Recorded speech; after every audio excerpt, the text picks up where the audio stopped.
For more on women's rights on US Women's Equality Day, I'm joined by Mary C. Curtis from Charlotte. She's a columnist at Roll Call newspaper and the host of the podcast Equal Time. Thanks very much for your time there. Now, where do you see the state of women's rights today? I do believe it's interesting. We're celebrating the 102nd anniversary of the constitutional amendment giving women the right to vote in the United States. That's Women's Equality Day. And we see that though there are still gaps, gender gaps, when it comes to pay, opportunity, childcare, and such, that women are increasingly using this right to vote and making their voices heard. Particularly as you see health care and reproductive rights on the ballot. In fact, women are out registering men by significant margins in states where reproductive rights are in danger of being repealed, such as Kansas, Wisconsin and Michigan. How much backlash are we likely to see come the midterm elections, do you think?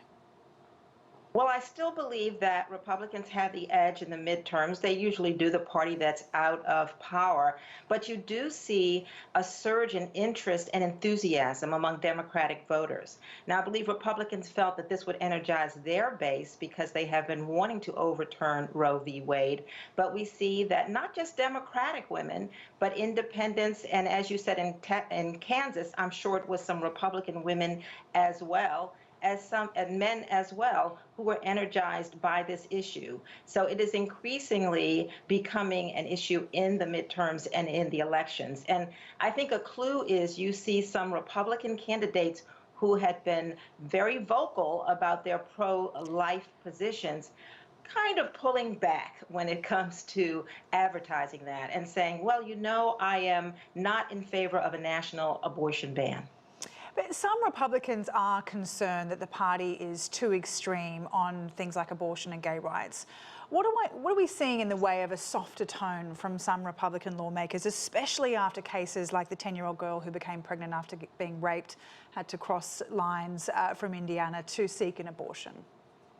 Well, for example, you see Republican politicians in swing states like Colorado pulling back and saying, you know, I am softening my view. And we saw Blake Masters in Arizona running for the Senate kind of scrub his positions for fetal personhood and so forth off of his websites and coming out with a softer tone. And in South Carolina, a state representative did a video that went viral saying about the case of a 19-year-old who was in jeopardy, her health, because of these laws, including one he supported, and sort of saying there's some human beings behind this, which, you know, these trigger laws in these states are very vague.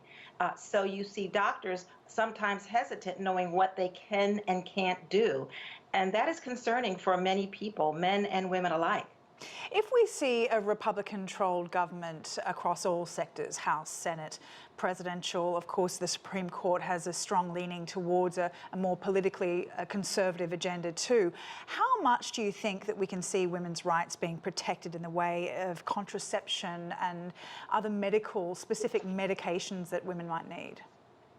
I think that's an uncertainty because when they overturned Roe, for instance, Justice Clarence Thomas threw out that other rules about LGBTQ rights, gay marriage, contraception could be up for grabs. And I think it's a case of they ran on this, but it's this expression they use, the dog caught the car. Now that it's happening, what will happen?